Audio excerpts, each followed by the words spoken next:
Good morning. We are live. We are live. It's the Trade Show Guy Monday Morning Coffee. I'm Tim Patterson, Trade Show Guy, and this is the brand new, I guess you might say, Trade Show Guy Monday Morning Coffee, which started this month, January. It's going to be every Monday morning, as long as I'm sitting in front of a computer somewhere.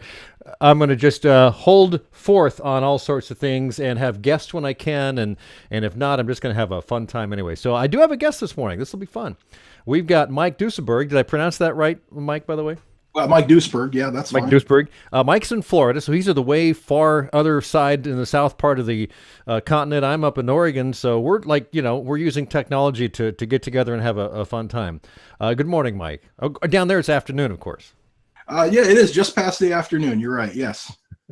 And I'm not sure exactly how we ran across each other. I think you subscribed to my newsletter or downloaded my digital copy of the book or something like that. Anyway, we connected, and I just randomly called people, and I started talking to you, and we had a good chat, and I said you should be on the coffee. So It's good to be here. I downloaded your ebook, and I think it's fantastic. I love it. Excellent. I've got coffee. Have you? I had the coffee. It's afternoon, so I've moved on to water. Well, that's not a bad plan. Mike, you caught my eye because you do a lot at trade shows. You're a presenter. You get people involved in things. You interact with people. You really, I mean, on your website, you're really talking about generating leads, and which is what trade shows are all about. Is you've got to generate leads, and if done right, boy, you can really make a lot of hay with trade shows. So let's start there. What do you do? How'd you get to where you're doing this? Absolutely. I fell into trade show magic in sort of an interesting way. My mentor and my teacher was a trade show performer. He did a lot of work with a company called ASCO, which does transfer switches. And when he retired, he says, "Why don't you do it?" And I literally sort of fell into this situation of being on the trade show floor and having to stop traffic and draw people into the booth. And I've had a lot of great mentors along the way and some good people I've learned from. But you're right. Our first goal in a trade show situation is getting people to stop and look at the booth, because if they don't, nothing else happens, I think, from that point on, really. And as you've seen in the book and other things, I've always thought that, yes, having a great booth is important. Having your staff trained is probably even more important. But if you have a presenter, and I know a couple of great presenters who just do a phenomenal job, boy, that is just kind of taking everything to the next level to get people to come in. And if they know what they're doing, they can do kind of a version of entertainment as well as information that draws people in, that now allows everyone, all the staff in the booth, to talk with these people about what they do. And so talk about how that works from your end as far as being a presenter. What kind of things do you do to get people to come to the booth? Well, I'm a magician and a mind reader. So my thinking is basically that we're going to start a show in front of the booth that's primarily entertainment. We're just laughing and having a good time for 4 or 5 minutes that makes people say, well, what's happening over here? What's going on there? I've got a microphone on. I've got some sound, not a lot, but just enough to broadcast my sound around to the people nearby. So if you're anywhere in the area of our trade show booth, you're going to be sort of attracted to look down there and see what's happening. And you hear that it's fun and it's interesting. So people come walking over and just sort of forming into a crowd watching this show.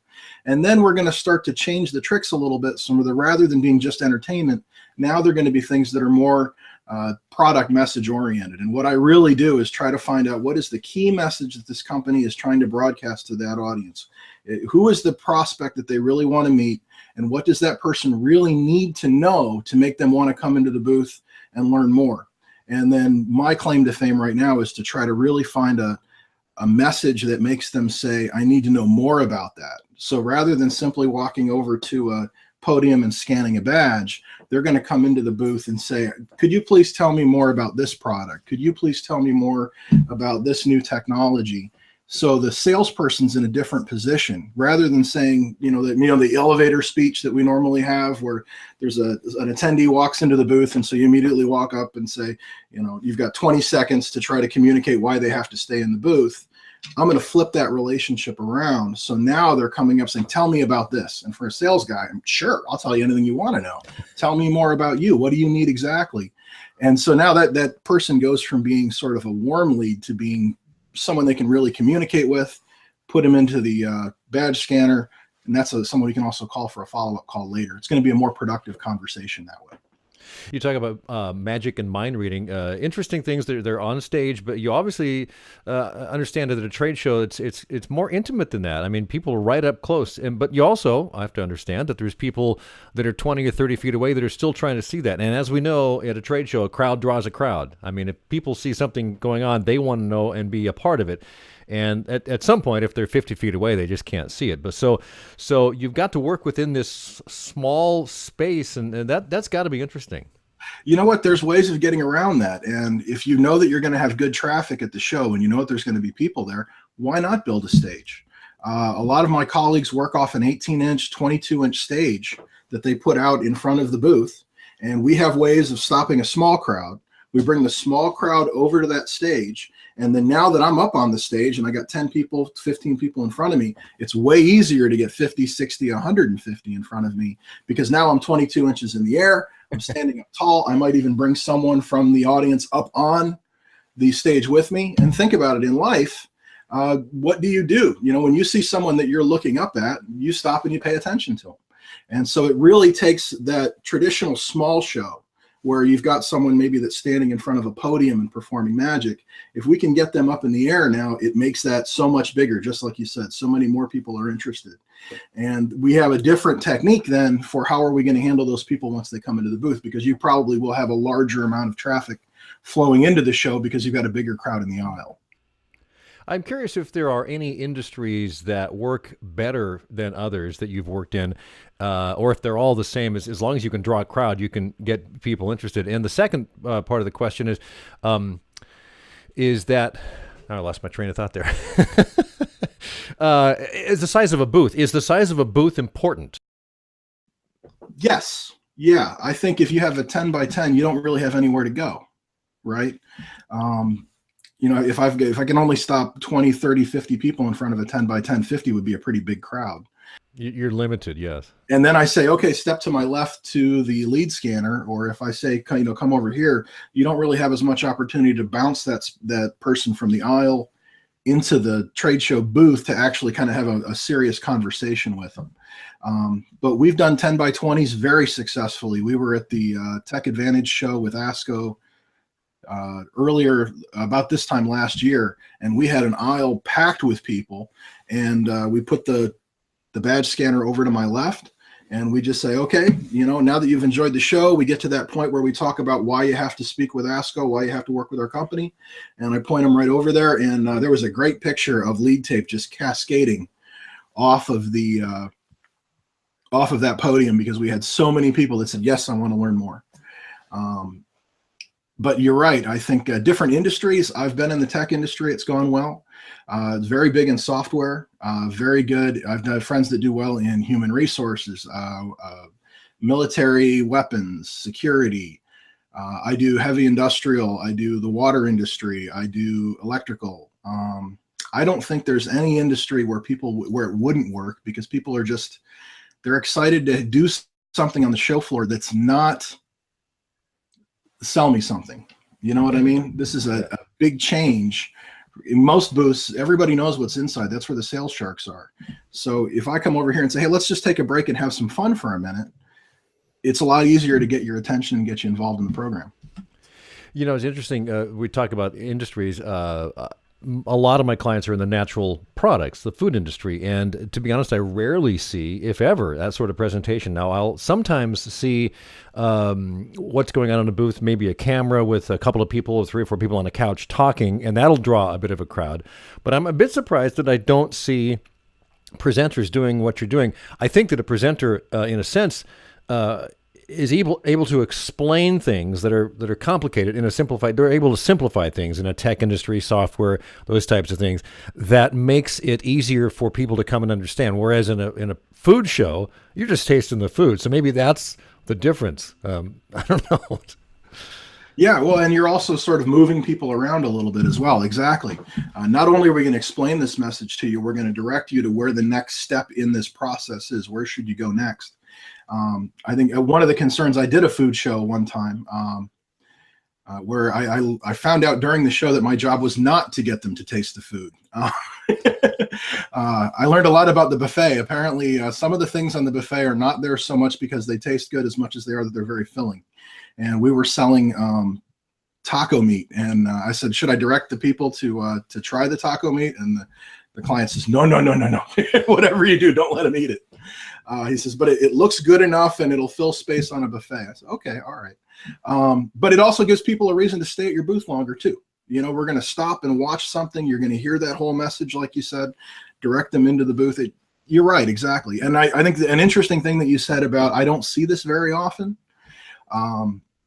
That's also probably one of the biggest advantages. You know, you can walk into a trade show and maybe there's 6 or 8 different things happening at a really big show. But if you're at a smaller show and there's only one booth that has an attraction at it, you're going to be the king because you're the one that has something that nobody else has got. And that's fantastic. I did that. We did the ISM show. The first time I did it, we had 200 people surrounding the booth because there was no other reason to sit around at any other booth.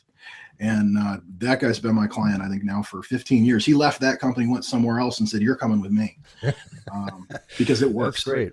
And I think that one of the keys to do that is once you grab the crowd, you've got them there, that the booth staffers have to be prepared to know how to handle that, because drawing a crowd is important, but knowing what to do with it is the key to making those leads convert into sales, or at least follow-up calls. So obviously, do you work with the clients on any training as far as the staff goes, getting them prepared for handling these people that are being drawn to the booth? Absolutely, because you're exactly right. If they don't know how to handle what's happening, they can get very almost nervous because there's this big crowd of people. Who do I go to? Who do I talk to? But also making sure that there's always someone at the badge scanner. So there's always somewhere that when the crowd goes over there, that he's ready to just scan as many of them as he can, because that might be what we're doing at that particular show. Knowing what part in the show I'm going to say what. I also like that to be pretty clear too. We might have 3 different products that we're demonstrating in the booth, and I may point over to my left and say, you know, over here is the PowerQuest system, and this is a software that you would use to monitor your critical power management system. I can actually have a booth guy in there who's ready, and I'll say, you know, as soon as you're ready to learn more about this product, step inside and talk to George. He's going to give a demonstration right now. Or, you know, I may have Sandy behind me, and in the middle of the presentation, I talk about a transfer switch, and she may hear that and instantly open the door to the transfer switch to show the technology that's inside. And I'll say, and if you'd like to learn more about what's happening in a minute, step over and talk to Sandy, and she'll tell you what you want to know. And it's nice because now we're also kind of introducing the people that are in the booth as the sales team and saying, this is the person you want to talk to for this. This is the person you want to talk to for that. I've even seen lines of people in the booth actually standing and waiting because they want to talk to Luciano, because Luciano is the guy who knows about load banks. So we're going to stand over here, and as soon as he's ready, you know, we'll do it. We've also done that if we have a celebrity in the booth. We had a guy who actually invented the piece of equipment we were selling. So right in the middle of the show, we'd stop and point out, you know, over here is George, and George is the guy who invented this new controller that controls this piece of equipment. And of course, he feels great. And now everybody in the aisle wants to come over here and talk to the guy that can tell them everything they need to know about that. The big thing, though, like you said, is making sure that they know when the crowd's coming into the booth, and making sure they know what products we're talking about during the program, so they know what questions they're going to get. And I'm just having done this for years and years, that you've got a sense of what works and what doesn't, how much prep you've got to go into it, how much training you've got to go with all those people over and over. You talked about longevity, which was interesting to me. It tells me that what you're doing really, really works. Why does it set you apart from so many others? I mean, I think you've touched on it, but what do you think is the key to having people say, you know, you got to come back, you got to come back, you got to come back? Because you might think initially, gosh, the same people are coming to the same trade show again. Why should we do the same thing again? But that's not the case. You've got new people coming to a trade show. You've got new products. So you do this over and over again. What is it? What makes that work so well? You know, it's funny because it's a double-edged sword and it cuts both ways. It's going to attract them for the first time. They're going to hear about the show and say, oh, we'll come over here and learn more. But when you think about it, a trade show is not just a lead generation situation. It's also a lead nurture. Somebody may be buying from you, and they're a customer, and they buy 300 or 1,000 of whatever this is. They're going to come into the show this time. They're going to come into the show next year, and year after year after year, and you're just reheating that relationship. The cool thing about Magic is that I got a new act every year. I've got something different every year. So they're actually looking forward to seeing it. Seth Godin made this brilliant observation in his blog about 2 years ago. He says, the advertising we like best is the advertising we miss. So think of like the Super Bowl advertisements, right? If the Super Bowl didn't have ads one year, or they weren't entertaining ads, you'd kind of be upset about it. Well, I had a customer last year that I had a conflict and I couldn't be at his event. He had 27 people, and I think there were only 300 people at the show. It was very small, but 27 people came over and said, "Where's Mike? You know, we want to see the magician. We want to see what's going on." And it sort of connects your brand with everything, and it's part of the show. It's almost a tradition. And the neat thing about magic compared to other things is that it is impossible. So there's an element of surprise to it. There's an element of shock. There's a personal element to it, because, you know, I've got 8 people and I've got 20 people in front of the booth, but I have 8 of them just look at a card and I tell them what card they're thinking of. They didn't just see this happen, they experienced it. You know what I mean? And that it is kind of like eating food and other things like that, because it happened to me. I was there, and now you're 2 aisles down going, "Did you see that guy over there? I just looked at a card and he told me what it was." It drives home, and they're talking about that. Then they go home and tell their spouse about it. They tell the people at the office about it, and their boss says, "Hey, do you want to go to, you know, WEF next year?" He goes, "Yeah, I want to go to WEF next year. We're going to go see the magician. This guy's incredible." And same thing, you're getting this kind of like a multiplier effect that goes on over and over. I think you're right, because you know, a lot of us know that doing card tricks or magic tricks or anything like that is a craft that you learn. It's sleight of hand. It's all sorts of things that go into it. But most of us never took the time to do it, so it's kind of a mystery, and we love being mystified and being brought into that world that we don't get a chance to see very often, especially if someone is very good at it. So that's a great way to draw people in. And we talked, wrap this up here in a couple minutes, but I want to talk a little bit about how trade shows in general help clients reach new markets and things. So in your experience with the clients you've worked with, what have you seen as far as them going to shows that maybe a client never went to a show, then starts going to a show and they've opened up new markets, or they are dominating in a niche or something like that? As far as a general, trade shows are a great way to open up new areas to do business in. Yeah, we just had 2 customers that are great examples of this. One is MRO as a service. So when you think of all the MRO that a given company does, they actually provide it. Their company handles that entire thing: maintenance, repair, and operations. That's all they do. So when they're at the show, they're actually explaining the concept behind what they do to the people that are there. So they're literally creating something that's totally brand new. Or with ASCO, we created something called Critical Power Management Systems. And so we invented this acronym CPMS.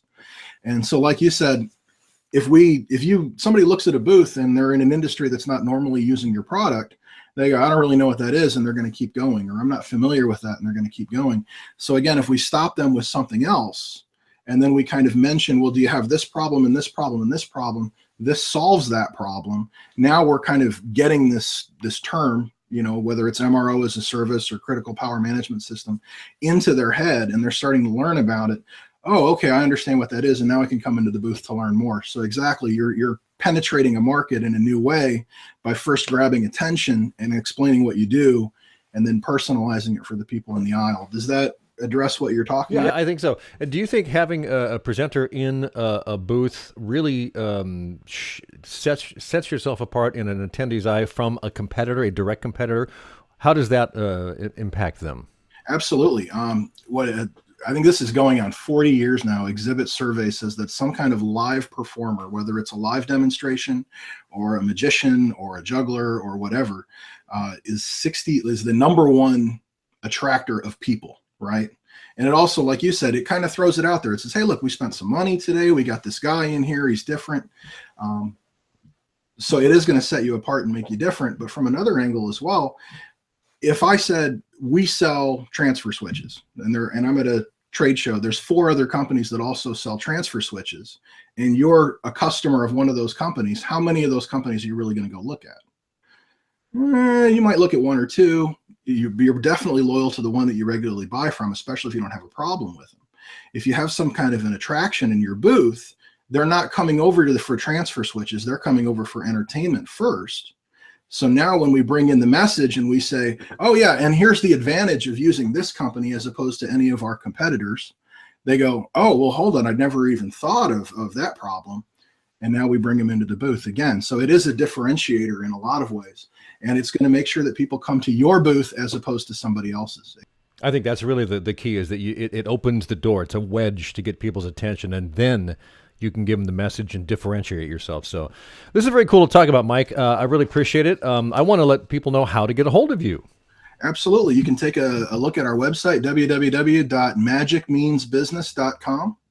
And in fact, we just created some resources at magicmeansbusiness.com/TradeshowGuy. And if they go there and fill in their information, we'll send you some free resources. There's a KPI blog on there as well. And you can also get a copy of my book, The Trade Show Funnel, that way. Cool. I'm trying to bring it up here, and my web is being slow. So, oh, well, we'll see what happens. There we go. Anyway, one final thing. I like to do this every week on this Trade Show Guy Monday morning coffee, is have one good thing. I've done like, the Rolling Stones, Blue and Lonesome. I did Timothy Ferriss's book, Tools of Titan, last week, and we talked about this before we started this. And I thought I'd let you throw out the one good thing. And you mentioned a book. Sure. I've got two. Can I mention both of them? Yeah, sure. We'll have two good things. The first one that I really loved is Fanatical Prospecting by Jeb Blount. The idea that you've got to be constantly out there prospecting and filling the pipeline to keep people busy. And Jeb's got some great stuff in that book. And another one is Getting Everything You Can Out of All You've Got by Jay Abraham. I have loved that book. I got it about 6 months ago, and I probably read it twice a week. It's fantastic. Getting Everything You Can Out of Everything You've Got. Exactly. That's the name. I just checked. I leaned over so I could make sure I got it all. And Fanatical Prospecting by Jeb Blount. Is that Blount? All right. Cool. Awesome. Mike, it's been fun spending time with you. I appreciate you being my first guest of the new year on the Trade Show Guy Monday morning coffee. And let's do it again sometime. And I wish you well. And again, thanks. And we'll put all links on the site and when we post this here later today. It's a tremendous honor. Thank you very much. I really enjoyed it. Thanks, Mike.